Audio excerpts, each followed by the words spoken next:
चला तर मैत्रिणींनो, दिवाळीनिमित्त आज आपण करूया भाजणीची चकली. त्यासाठी आपण घेतलेली आहे 4 वाटी तांदूळ. जर कुपनचे तांदूळ असतील तर उत्तम, नाही तर साधे तांदूळ घेतले तरी चालतील. इथे घेतली अर्धी वाटी हरभऱ्याची डाळ, अर्धी वाटी मूग डाळ आणि आपण इथे 1.5 वाटी घेतली आहे उडीद डाळ. आता हे सर्व डाळी आपण खरपूस भाजून घेऊ. मंद गॅसवर असे तांदूळ भाजून घ्यायचे. कमीत कमी 10 ते 15 मिनिटं लागतील आपल्याला तांदूळ भाजून घ्यायला. सतत हलवत राहायचे. हे आता बघा अशा प्रकारे भाजलेला आहे, रंग बदललेला आहे. प्रत्येक तांदूळ हा असं फुगल्यासारखा दिसतो तुम्हाला. आता मी हे काढून घेते. आता आपण 1.5 वाटी उडीद डाळ भाजून घेत आहोत. ती भाजण्यासाठी देखील 5 ते 10 मिनिट लागणार आहेत. मंद गॅसवर सावकाश हलवतीला भाजून घ्यायचं आहे. ऑरेंज कलर आलेला आहे छान. अशा प्रकारे सर्व धान्य भाजून घेतलेलं. आता हे आपण दळून घेणार आहोत. इन्ग्रेडियंट आहेत धने, ते आपण आता भाजून घेणार आहोत. आणि 2 चमचे जिरे जे आपण थोडेसे भाजून घेणार आहोत. ती आहे आपल्याकडे घरगड्डी आणि तिच्यात आपण आता दळून घेणार आहोत. अशा प्रकारे आपलं पीठ दळून तयार झालंय. आता आपण याच्यात मसाले मिक्स करून चकलीचं पीठ तयार करणार आहोत. थोडं रवाळतं. आता आपण हे पीठ ग्लासने मोजून घेतोय. भरले 3 ग्लास आणि एवढं पीठ भरलेलं आहे. आता आपण याच्या प्रमाणातच पाणी घेणार आहोत. म्हणून आपण आता इथे 4 पोह्याचे चमचे तेल घेणार आहोत. एकदा आता थोडासा ओवा टाकणार आहे आपण.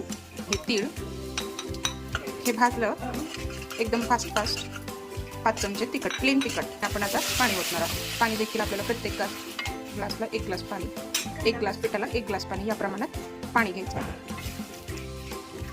हलवत आहे. मीठ साधारण प्रमाणे चवीनुसार 1.5 चमचा मीठ. पाण्याला आता उकळी येत आहे. आता हे खळखळ उकळलेलं आहे. मग आता हे गॅस बंद करून आपण ह्याच्यामध्ये पीठ टाकायची प्रक्रिया चालू करत आहेत. अशा प्रकारे थोडं थोडं पीठ टाकून हे कंटिन्युअसली हलवायचं आहे. आता हे पण गटगट हलवत आहे. बॅच मध्ये पीठ टाकायचंय. अशा प्रकारे हलवून घ्यायचे ते आपल्याला मिक्स मऊ करून करायचे. घ्यायचं. आता आपण हे अर्धा तास झाकून ठेवणार आहे. आता अर्धा तास पीठ भिजल्यानंतर आपण आता थोडं पाणी लावून पीठ मळून घेत आहोत.